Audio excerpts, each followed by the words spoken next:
Hey, quick question for you before we dive in. Would you want Mike Pennel back in Kansas City?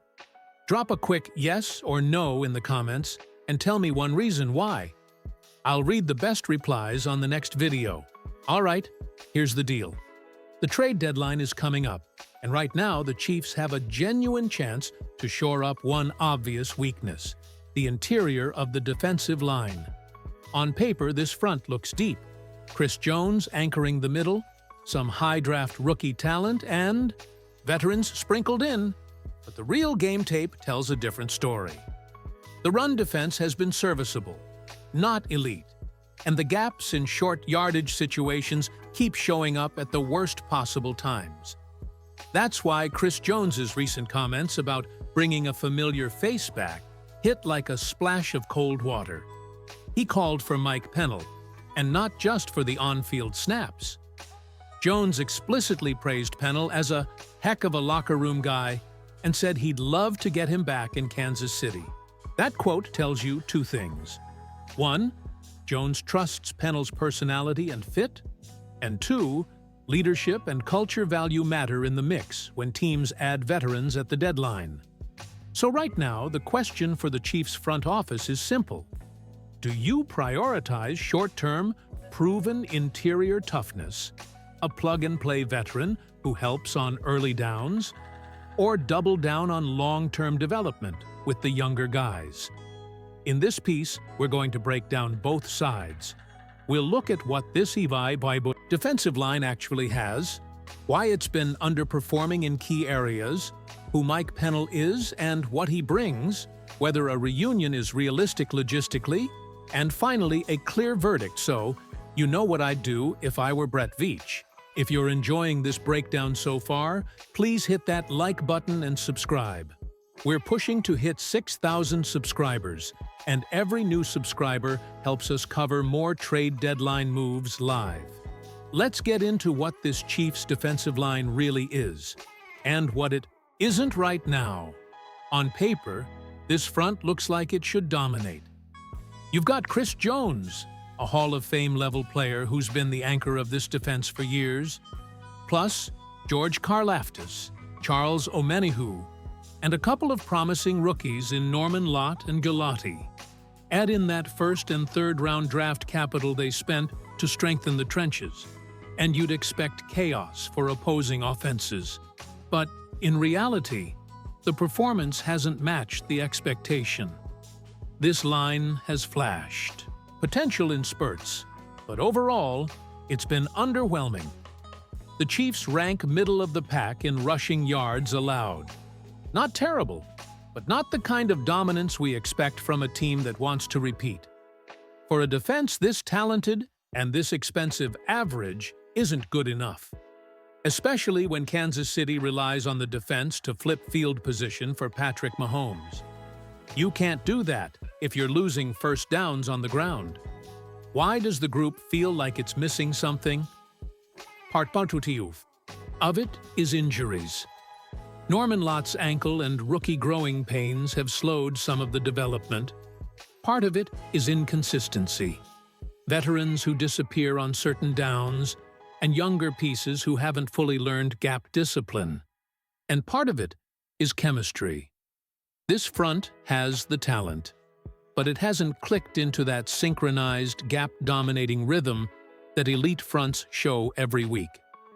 Chris Jones still does his thing, double-teamed constantly, collapsing pockets, and forcing quarterbacks into uncomfortable throws. But when Jones is neutralized or double-teamed, the rest of the line often fails to take advantage. That lack of complementary interior pressure is the missing ingredient that turns good fronts into great ones. To be fair, there's an upward trend. You're seeing flashes from Omenihu and from the rookies. But flashes won't cut it when the schedule tightens and playoff football arrives. That's exactly where a player like Mike Pennel could make an instant difference. He's not the guy chasing sacks or highlight reels. He's the guy who eats double teams and frees his teammates to make plays. When Pennel's in the middle, Jones doesn't have to overextend or snap count himself into the ground. That balance often translates to efficiency across the board. Now let's talk about the man in the middle of this whole conversation, Mike Pennel. If you've followed the Chiefs, that name isn't new. Pennel has worn the red and gold before. He's been part of championship runs and locker rooms that know how to win in January and February. That kind of experience isn't something you can draft overnight. Pennel entered the league in 2014 and fought his way onto rosters the hard way. Grit, size, and a relentless motor that made coaches trust him on early downs. He's not flashy. He's a 6'4", roughly 330-pound trench guy who wins with leverage and burst at the point of attack. Over his career, he's logged a solid number of tackles and tackles for loss. Numbers that don't jump off highlight reels but represent consistent production in his role. When Pennel's on the field, the run game stiffens. Linebackers play faster because they're not fighting through double teams. Safeties can stay back and the secondary plays with less stress. That ripple effect is exactly what Kansas City has been missing. Plus, he knows this defense. He's played next to Chris Jones and in Steve Spagnuolo's system. That means his learning curve would be short. Plug him in and get value quickly. That kind of immediate impact is rare for mid-season additions. Beyond on-field skills, Pennel brings veteran presence. He's a leadership type whose voice matters behind closed doors. Chris Jones didn't call him a heck of a locker room guy for nothing. When your top player publicly campaigns to bring a teammate back, it tells you that players' value goes beyond the stat sheet. There's also a human side. Pennel's bounced in and out of Kansas City multiple times. Cut in camp, re-signed later, moved between squads. That's tough on a player and raises a question. Would he want to come back after all that churn? Some players would, some wouldn't. But if he does come back, locker room chemistry suggests he'd be welcomed like family. If Pennel does return, whose snaps should he take? Derek Noddy's? A rookie's? That's a debate for the coaches. I want to hear your take. Drop which player's snaps you'd give him in the comments. Now, for the logistics. Is bringing Pennel back realistic? It's one thing for Chris Jones to drop a name in the press and for fans to get excited.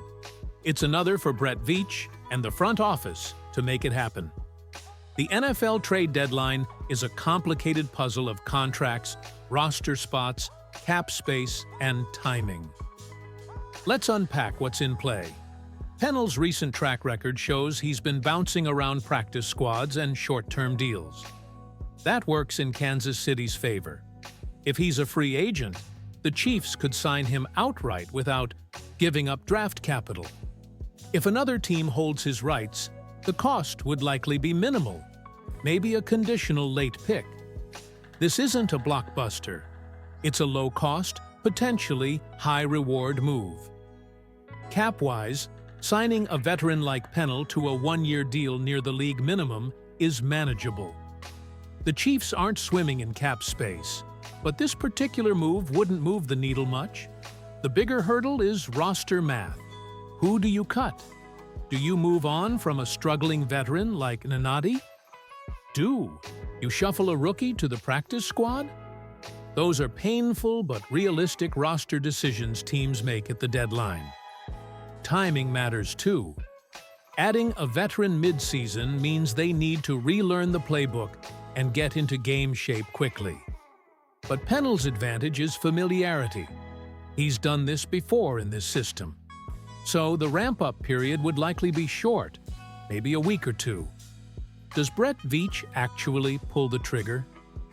Hard to say, but Veach has shown he's willing to be aggressive when there's a clear need. He's brought back familiar faces and made low-risk moves that paid off before.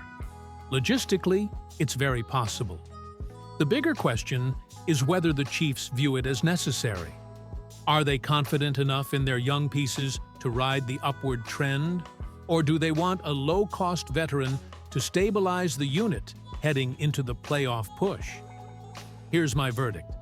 If the Chiefs want to stay elite and keep the championship window open, bringing Pennel back makes a lot of sense. He won't fill stat sheets, but he brings toughness, gap control, and knowledge of the system. When he's in the middle, opposing teams can't simply run it down your throat. That matters more than flashy plays when the weather gets cold and the games get physical. There's a downside: roster space. You'd have to part ways with someone, maybe a veteran on the roster or a younger developmental piece. But when you're choosing between potential and production in January, production tends to win that argument. And when your defensive leader is publicly asking for reinforcements, that carries weight. Jones is the emotional heartbeat of that defense. If he wants a teammate who helps in February, you at least owe it to the locker room to consider it seriously. So if I'm Brett Veach, I make the call.